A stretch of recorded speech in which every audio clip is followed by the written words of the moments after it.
ও বন্ধু, ফজরের নামাজ হযরতে আদম আলাইহিস সালাম, জোহরের নামাজ হযরত ইব্রাহিম আলাইহিস সালাম, আসরের নামাজ ইউনূস আলাইহিস সালাম, মাগরিবের নামাজ ইয়াকুব আলাইহিস সালাম, এশার নামাজ মুসা আলাইহিস সালাম।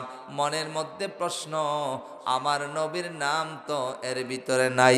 আওয়াজ দিয়া কোন মনের মধ্যে একটা প্রশ্ন আছে না নাই? তবে আমার নবীরে আল্লাহ এমন একটা নামাজ দিছে, ওই নামাজের নাম হলো জুমার নামাজ। আওয়াজ দিয়া বলেন তো, মুসল্লি বেশি না কম? জুমার নামাজে মুসল্লি কথা কয় না, জুমার নামাজে মুসল্লি।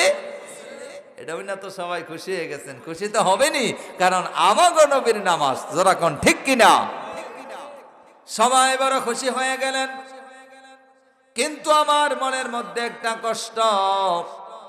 আমার বন্ধুগণ, কষ্টটা হলো শুক্রবার দিন মসজিদে জায়গা দেওয়া যায় না, আর ফজরের নামাজে মুসল্লি পাওয়া যায় না। কথা কন না কে? কথা কন না কে? আরে জুমার নামাজে মুসল্লির অভাব হয় না, আর ফজরের নামাজে মুসল্লি পাওয়া যায় না। নবীর জামানা এইরকম ছিল না, নবীর জামানা এইরকম ছিল না। আমার নবীদের জামানায় জুমার নামাজে মুসল্লি হতো যা, ফজরে হতো তা, ফজরের মধ্যে হতো যা, জুমার নামাজে হতো তা। একটু আওয়াজ দিয়া বলেন ঠিক কিনা? তাহলে জুমার নামাজ আল্লাহ পাক আমার নবীরে দিছে, জোরে কন্যা মারহাবা। আহারে, এই জুমার নামাজ বুঝাইবার লাগে কই, এমন একটা নামাজ আল্লাহ নবীরে দিছে। লোক বেশি কি লেগে হয়? আমার বন্ধুগণ, মুসা পয়গম্বর আলাইহিস সালাম, তিনি তুর পাহাড়ের মোবাইল লেগে কই যা, কারে মিস কল দিছে? সর্বনাশ করে আলছে। কারে দিছে? হ্যাঁ তো দিছে। হ্যাঁ, মিস কল ভাইয়া গেছে গেছে, সর্বনাশ। মিস কলটা কেডা দিল তারে? খেয়াল রাখিও। তাহলে বলছিলাম, মুসা আলাইহিস সালাম তুর পাহাড়ের উদ্দেশ্যে রওনা দিছে, আল্লাহর সঙ্গে কথা বলবে। সুবহানাল্লাহ কোন? আল্লাহর সঙ্গে কথা বলবে। এমন সময় শোনা যায় একটা গুহার ভিতর থেকে আওয়াজ আসছে, সুবহানাল্লাহ আলহামদুলিল্লাহ লা ইলাহা, সুবহানাল্লাহ আলহামদুলিল্লাহ লা ইলাহা, সুবহানাল্লাহ আলহামদুলিল্লাহ। হযরত মুসা আলাইহিস সালাম বলেন, আমার জামানায় এইরকম মানুষও আসেনি রে, যেই মানুষটা গুহার ভিতরে বসে আমার আল্লাহর জিকির করে। ভাবলো তার সঙ্গে কথা বলতে হবে, দেখা করতে হবে।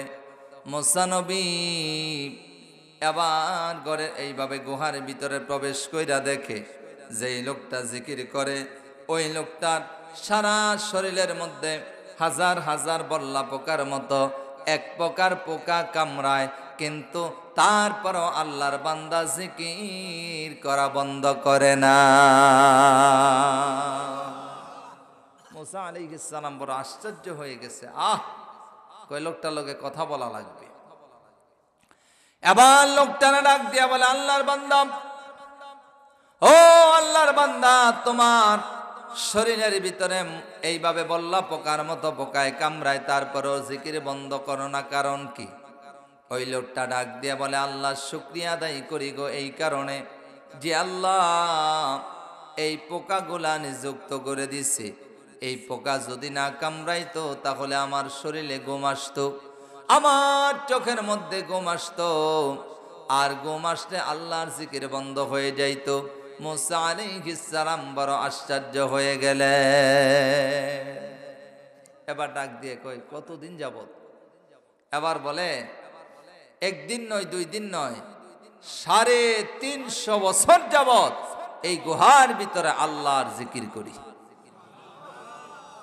হযরত মূসা আলাইহিস সালাম বড় আশ্চর্য হয়ে গেলেন, ডাক দিয়া বলে, আল্লাহর বান্দা, এটা তো আমার জন্মের আগের ঘটনা, বিষয়টা কি? এই বলে তিনি এখান থেকে বাহির হয়ে গেলেন। বলে, কেন গো, এতদিন যাবৎ কেন তুমি এখানে বসে বসে জিকির করো? এবার বলে, আমার মা আর বাবার আমি বড় ভক্ত সন্তান ছিলাম, মা বাবার খেদমত করে সারা জীবন কাটিয়ে দিয়েছি। আমার মা আমার জন্য দোয়া করেছে, আল্লাহ আমার এই সন্তানকে জামানার পয়গম্বর হযরতে মূসা আলাইহিস সালামের সঙ্গে সাক্ষাৎ করাই দিও। আমার বাবা বলতো আমিন, আর বাবা যখন বলতো মা বলতো আমিন। একটু আওয়াজ দিয়া বলেন তো, মা আর বাবার দোয়া ডাইরেক্ট কবুল করে নেই কে?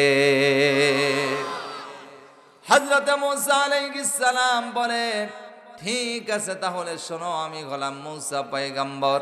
লোকটা দাঁড়ায় গেল, মূসা নবীরে জড়ায় ধরল। মূসা নবী কয়, আল্লাহর বান্দা, পরে তোমার সঙ্গে আমার কথা হবে, এখন নয়, এখন আমাকে একটু ছেড়ে দাও, আমার কাজ আছে। এইটা বলে বাহির হয়ে গেল। বাড়ির দিকে যাওয়ার কথা, বাড়ির দিকে না যাইয়া হযরতে মূসা আলাইহিস সালাম আবার সোজা তুর পাহাড়ে চলে গেছে। তুর পাহাড়ে যাইয়া কয়, আল্লাহ, আল্লাহ কয়ে, মূসা একটু আগে না কথা কয়ে গেছো, আবার আইলাকে? দিনে তো একবার আসার অনুমতি আছে, আবার কেন আইলা? কয়, আল্লাহ, আমি আজকে আইলাম একটা জরুরি কাজ, আমি তোমারে প্রশ্ন করব। সুবহানাল্লাহ কর। আল্লাহ ডাক দিয়া বলে, মূসা রে কি প্রশ্ন? এবার মূসা আলাইহিস সালাম ডাক দিয়া কয়, আল্লাহ, এক নম্বরে জানতে চাই সব চাইতে দামি নবীকে। আমার আল্লাহ কয়, মূসা রে, তুমি মনে হয় জানো না। কয়, আল্লাহ জানি, তারপরও তোমার থেকে শুনতে চাই। আমার আল্লাহ বলে, এক নম্বরে সবচেয়ে দামি নবী হলো আমার শেষ নবী, যার নাম হলো নবী মুহাম্মদ। এবার বলে, আল্লাহ এটা আমি জানি, এবার আমাকে বলো উম্মতের মধ্যে দামি কে? আমার আল্লাহ কয়, যেই নবী দামি ওই নবীর উম্মত। কথা কয় না, ওই নবীর উম্মত। ও বন্ধু, দুনিয়ার সিস্টেম হলো সাইকেলের যেমন দাম, সাইকেলের পার্সের তেমন দাম, হুন্ডারের যেমন দাম, হুন্ডারের পার্সের তেমন দাম। ও বন্ধু, প্রাইভেট কারের যেমন দাম, প্রাইভেট কারের পার্সেরও তেমন দাম। হেলিকপ্টারের যেমন দাম, তার পার্সেরও তেমন দাম। নবী দামি, উম্মত তো দামি, এটাই তো কথা, বলেন ঠিক কিনা? কিন্তু হযরতে মূসা আলাইহিস সালাম ডাক দিয়া বলে, আল্লাহ, ওই নবীর উম্মতের বৈশিষ্ট্য কেমন হবে গো? আল্লাহ কয়, কোন বৈশিষ্ট্য জানতে চাও? কয়, আল্লাহ, ওই নবীর উম্মতেরা হায়াত পাবে কয় বছর? আমার আল্লাহ কয়, বেশি না, বেশি না, হায়াত পাবে মাত্র 60, 70, 80, 110, 20, তার বেশি তো হবেই না। এবার মূসা নবী ডাক দিয়ে কয়, আল্লাহ, ওই গুহার ভিতরে আমার একটা উম্মত 350 বছর যাবত, আল্লাহ গো, 350 বছর যাবত এই গুহার ভিতরে বৈশা আল্লাহ এইভাবে তোমার জিকির করে। আল্লাহ, আমি জানতে চাই, আমার উম্মতের 350 বছরের ইবাদত যদি এক পাল্লায় দেওয়া হয়, আর আখিরি জামানার নবীর উম্মতের যদি সারা জীবনের নেক আমল আরেক পাল্লায় দেওয়া হয়, আমি নবী মূসার মনে বলে আখিরি জামানার নবীর উম্মতের চাইতে আমার উম্মতের নেকের পাল্লা বাড়ি হয়ে যাবে। চিৎকার মেরে বলেন না আল্লাহু আকবার। কিন্তু আল্লাহ রাব্বুল আলামিন কি বলে শুনেন। আল্লাহ রাব্বুল আলামিন ডাক দিয়া বলে, মূসা, কার সঙ্গে কি লাগাও রে? ও মূসা, কার সঙ্গে কি লাগাও? ও মূসা, কার সঙ্গে তুলনা দাও তুমি জানো না রে? ও মূসা, তোমার উম্মতের 350 বছরের নেক আমল যদি এক পাল্লায় দেওয়া হয়, আর আখিরি জামানার নবীর উম্মতের সারা জীবনের লাগবে না রে?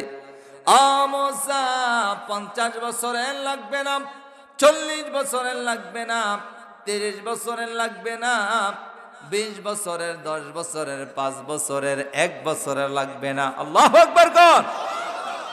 1 বছরের লাগবে না। মুসা রে, তোমার উম্মতের 350 বছরের নেক আমল যদি একটা পাল্লায় দেওয়া হয়, আর আমার আখিরি জামানার নবীর উম্মতেরা সপ্তাহে একটা নামাজ আদায় করে, ওই নামাজের নাম হলো জুমার নামাজ।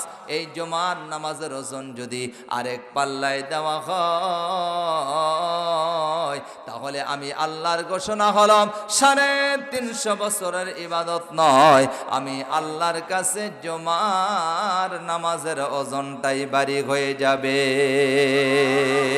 লিল্লাহি তাকবীর।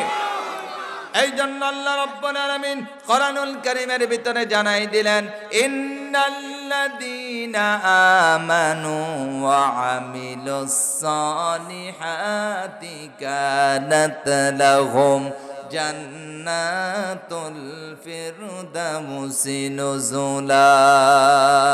আল্লাহ বলে, ইন্নাল্লাযীনা আমানু, নিশ্চয় যারা ঈমান আনলো, ঈমান আনার পরে ওয়া আমিলুস সলিহাত, ঈমান আনার পরে যারা নেক কাজ করবে, আওয়াজ দিয়া বলেন তো তাদের জন্য জান্নাতুল ফেরদাউসের উদ্যান সাজায় রেখেছেন কে?